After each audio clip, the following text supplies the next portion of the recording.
this one's powerful, right? It says, you know, we can do it. We can do anything, right? We can do anything. But see, the thing is, you know, 2 Corinthians 4:16. That is why we never give up.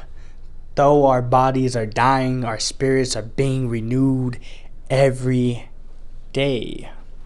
2 Corinthians 4:16. That is why we never give up. Though our bodies are dying, our spirits are being renewed every day.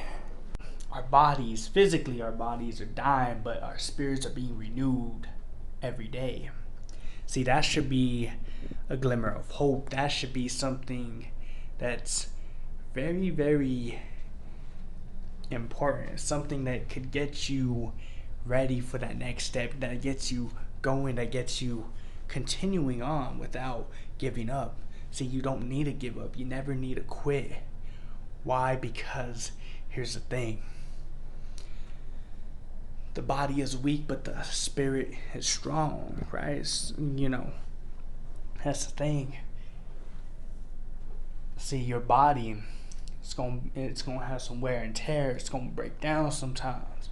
But see, the spirit is willing. The spirit is renewed. The spirit is gonna keep fighting on. The spirit is determined. Maybe you're determined too. But if your body's weak, if your body's tired, it may just shut down. Sometimes it's out of your control. Sometimes you could kind of revive that thing. Sometimes you could kind of revive that mug. But the thing is,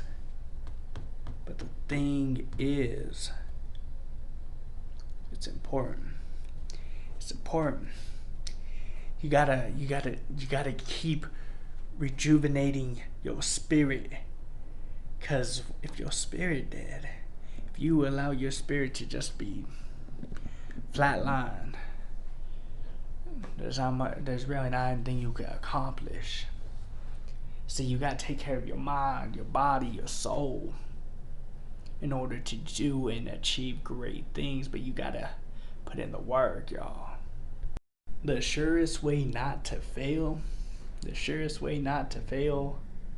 is to be determined to succeed. To succeed is to determine to succeed, right? That's the only way not to fail. But see, the thing is, Richard B. Sheridan, the surest way not to fail is to determine to succeed. The surest way not to fail is to determine to succeed. Failure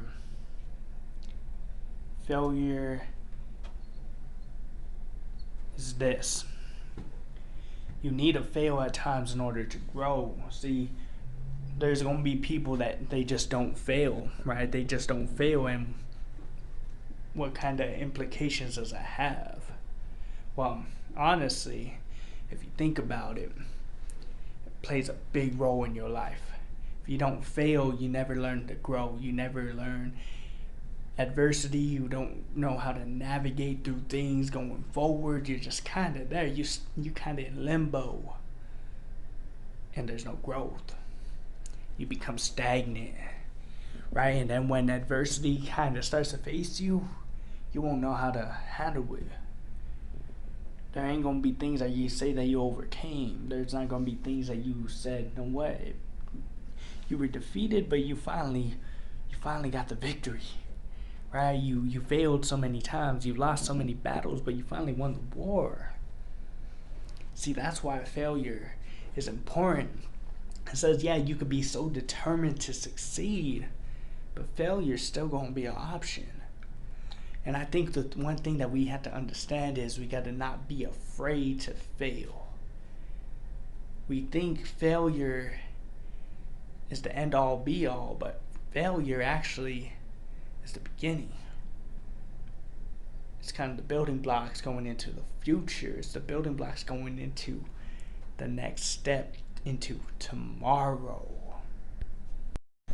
It's crazy how much you could accomplish if you don't care who gets the credit, right? If you don't care who gets the credit. See, and that's the crazy thing, right?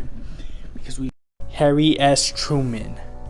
It's amazing what you can accomplish if you do not care what gets the if you do not care who gets the credit.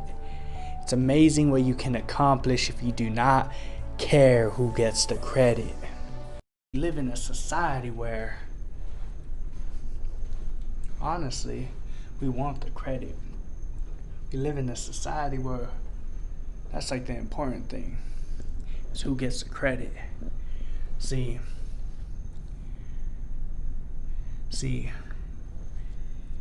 you can accomplish so much if your worries aren't or concerns aren't on who gets the credit. It doesn't matter about that. It doesn't matter about any of that. The accomplishment is the big part. The accomplishment is what you need to do. The accomplishment is what, it's kind of like the thing that's going to drive you and make you into something. See, because so many times we could be doing all these different things, right? But for so many times, we're also concerned on who gets credit, right? Because we want that accolade, we want that recognition. I understand. I get that way too. I want that recognition. I want the accolades. I want the credit. But sometimes we just gotta go out there, do our job, do what we gotta do. If we don't get credit, oh well. But we gotta accept that. We gotta come to terms where we're like, no, well, I'm okay with that. That's a hard pill to swallow. It's a hard pill to swallow, but can you get there? Can I get there? I'm pretty sure we could. We just gotta put a little bit of work into it. A little bit of work into it. Don't worry about who gets the credit. Just accomplish stuff. A journey of 1,000 miles begins with a single step.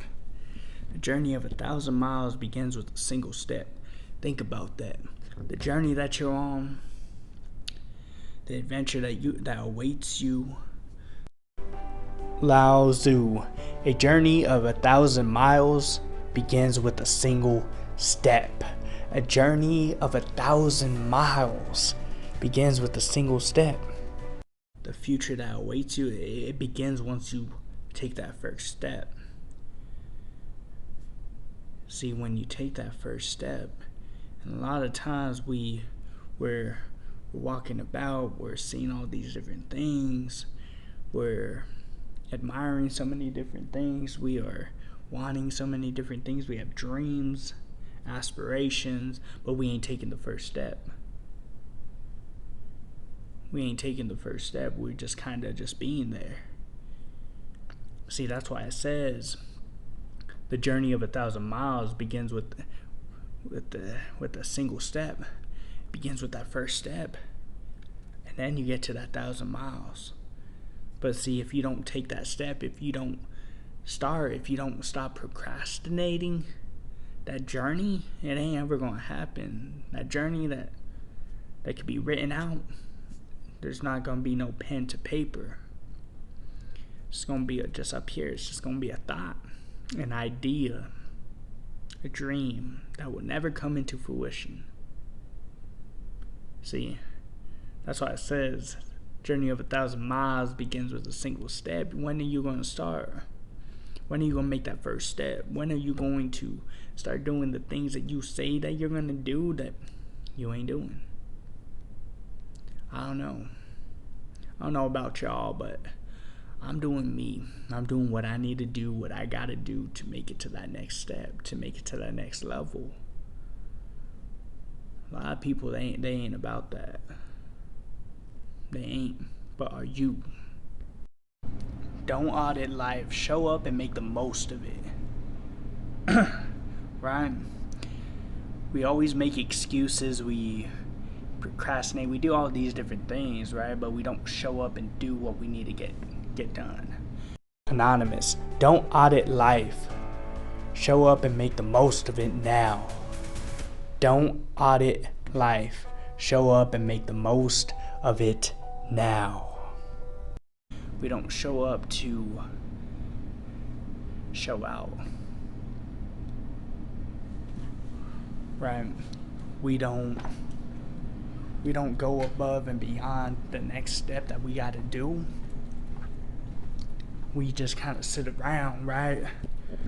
Waiting for the knight in shining armor to do it, waiting for the superhero to do it. But when you have an opportunity, to do it yourself, why aren't you? See, you gotta show up. No, you don't need to wait for the other people to show up. No, you gotta show up. Right? Don't be worrying about all this. You show up and you put in the work. That way, when you are done in this world, when you go into the next, you know that you accomplished something. You proud of yourself. You know that you didn't let God down. You made him proud. You made him a proud father. And you will hear, my good and faithful servant. Come on. Isn't that the end goal? Isn't that the end goal? Show up. Show up and start making moves. Show up and start putting in some work. Show up and start doing something. Don't just sit around just doing nothing. Nah. You need to show up and go out and do everything in your power. The biggest mistake that we make is living in constant fear that we're going to make a mistake. That's the biggest mistake that we can make. See, John C. Maxwell, the greatest mistake we make is living in constant fear that we will make one. The greatest mistake we make is living in constant fear that we will make one. We worry so much, we dwell on it so much, this fear of making mistakes, and we feel like those mistakes is going to kill us. We feel like those mistakes are going to really just destroy everything that we've worked for. Just destroy us from within, just destroy us completely. Like a snap of the finger, like Thanos, and we're done. That's what we think. These mistakes are. That's what we think about these mistakes. Nah, you gotta make mistakes. Come on, y'all. Y'all gotta make mistakes and know that when you make those mistakes, it's gonna shape you. When you make those mistakes, it's gonna be something big on the other side. See, don't look at it in a way where you're like, you know what, man, I make a mistake, it's over, I'm done. No, you make a mistake, you learn from it, you grow from it, you move on from it, you do something amazing with it. You don't just let it cripple you, kill you, put you down, put you out of your nah. You allow that thing to build you up. You allow that thing to shape you, mold you into who you need to be, who God has designed you to be. See, we could dwell on those mistakes, we could dwell on the fear of making mistakes, and we could just keep dwelling on that. But there's not going to be no growth, there's not going to be nothing positive out of it. See, you could take the mistakes and turn it into something beneficial, food for thought.